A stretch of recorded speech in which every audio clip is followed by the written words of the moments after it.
What is up, YouTube? Today we're going to talk about 5 tips on how to farm and not fall behind in Deadlock. Deadlock is a MOBA at the end of the day. It's not a hero shooter, so farming is very, very important, if not the most important thing. So a lot of the advantages and disadvantages you'll have in any given game are going to come from your XP and gold differences. So let's try and fix your farm problem and have you practicing good habits by the end of this video. Okay, the first thing and probably the most important thing we need to talk about are the minion waves. Okay, so MOBAs are all about time management, and the most important thing you can be doing with your time farm-wise in Deadlock is actually just soaking or pushing waves. So that's going to be your baseline time sink, is pushing minion waves. Every 30 seconds, a minion wave will spawn, it'll come down the lane, and you're going to want to make sure that you're pushing most of these throughout the game. However, whenever you push a wave, you actually buy yourself some free time before the next wave meets and you need to push another wave. This is what I like to call the wave window. It's this period of time between waves where you can look to do something else. Now, this something else doesn't have to be crazy. It doesn't have to be pretty. It can be as simple as just using this little bit of time to grab some boxes to get a little bit extra souls in the meantime, or maybe even use this time to poke out the enemy laners, because that could actually buy you some more free time in the next wave because they're going to be poked out. They're not going to be able to play up as much.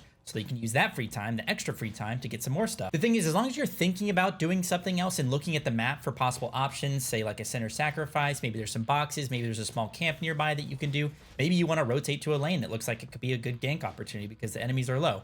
As long as you're thinking about doing something like that, you're already setting yourself up to be much more efficient with your time, which is the most important thing. It's also very easy to see this wave window. If you just look at the map, you can see the minion wave coming down the lane, and you can be ready for the next one when it arrives. So the more that you play and the more that you actively think about this thing we just talked about, the better you're going to get at gambling with this bot time that you get from pushing each wave, and the more second nature the routes are going to come to you. So basically, you should always be doing something, but that first something that you should be thinking about is pushing waves. Now, as a quick note, you don't want to overshare waves, so make sure you're spreading out on the map and you're not having 3+ people each share a wave, because that's just not going to be very efficient. So if you are rotating somewhere, you're just at a camp and you're trying to get another wave, if you already see 2 people soaking that wave, try to do something else and then catch on to a next one. Okay, the second thing we need to talk about is you need to stop dying. Now, this might seem obvious, but the more we talk about it, it's going to make more sense specifically for Deadlock. So being dead is lost time, it's lost potential to farm, everything, you know, obvious stuff. But the thing is, it's actually quite easy to not die in Deadlock, or at least easier than other MOBAs in my opinion, because in Deadlock, even in damage/carry roles, it's normal and even encouraged to build defensive stats and items to survive in that early to mid game, as well as counter options. So for example, if I'm getting bullied by a Calico as a 7, I can go spirit shielding and survive a lot more engagements with her. If a Bebop is constantly pulling me out of position, I can go reactive barrier and survive more of those situations. If they have a Lash and he's getting big ults off on me and my team, I can just go counterspell and parry his ults and be a lot less threatened when I'm fighting out in the open. Investing into these defensive and counter options buys you a lot more time on the map and more time in fights, which will just buy you more farm. If I survive a skirmish I otherwise wouldn't have, and I use that 20 seconds to, you know, just clear a small camp or do a couple boxes and shove a wave,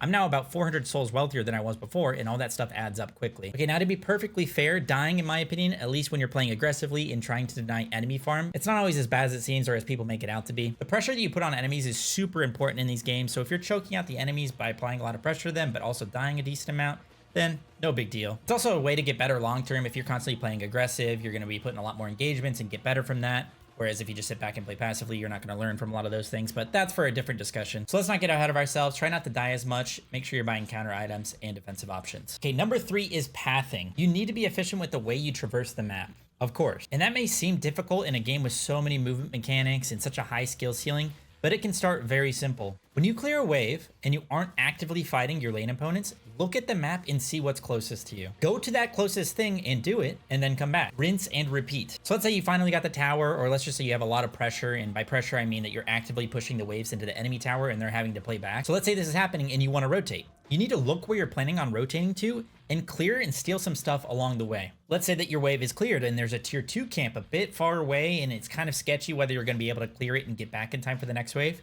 Just don't do it. It's not going to be worth your time. So Deadlock is a third-person MOBA, but in reality, in my opinion, it can be seen at times as just like a 2D chess game by how much you should be staring at the map and making decisions based on what you see. Let's say you're trying to path to the next minion wave and you see that the wave is kind of crashing towards their side of the map and you don't see any enemies, so they could be anywhere. You should probably be a little bit careful and try not to push up that far and let them push and have it come back to you and then clear it then. A lot of the times just having a plan by looking at the map and trying to go somewhere and just literally walking there instead of doing some crazy movement tech and not really knowing where you're going, just running around. A lot of times that first thing is going to be a lot better. So don't get too overwhelmed by all the movement in the game. Just have a plan, make sure you're looking at the map, and don't be afraid to snag some stuff along the way as you get to your destination. Okay, number 4 is you probably need to stop resetting so much. And what I mean by that is returning to base so that you can heal. There's so much sustain in this game between your items, the out of combat regen, the healing minion, which heals you for a lot, your allied abilities, everything. However, it takes a long time to ride the zipline back to base and then return back to lane. So if you're constantly resetting each time you get half or lower, you're losing out on a lot of time. So use the heal minions if you get poked out, play safe for a bit, but try and stay active on the map. And if you're ever really scared, especially if you have this problem often, you could just buy Healing Right, which is an 800 gold item. Just buy this every game and just run around and do boxes every time you get poked out. Even if you end up losing a few minions here and there on waves, you'll still end up being more efficient with your time, especially if you're having this problem often, and especially if you're playing with random people who are probably not holding waves for you. Now, staying on the map in Deadlock is particularly important and efficient because there's shops on the map. You should be using the shops next to your tier 1 tower or your guardian, at least until it dies. Then you need to start using the secret shops, which are located in the right-hand jungle of each respective side in the underground area. You should be using those very often. You should honestly only ever really return to base when you die, of course, but also if you're very low and you can't get any heals while playing safe. So try and stay active on the map. I know this slightly contradicts number 2 of not dying, because you might end up dying a little bit more because you didn't get the heal that you wanted, or you aren't as, healthy as you could have been. But at the end of the day, you're going to get better for it. Okay, the 5th and final tip I have for you guys is to secure your unsecured souls. Whenever you clear the jungle in Deadlock, so you do the sinners or the slot machines, as they're called, you do some boxes, you clear some of the camps, tier 1, tier 2, tier 3, any of it.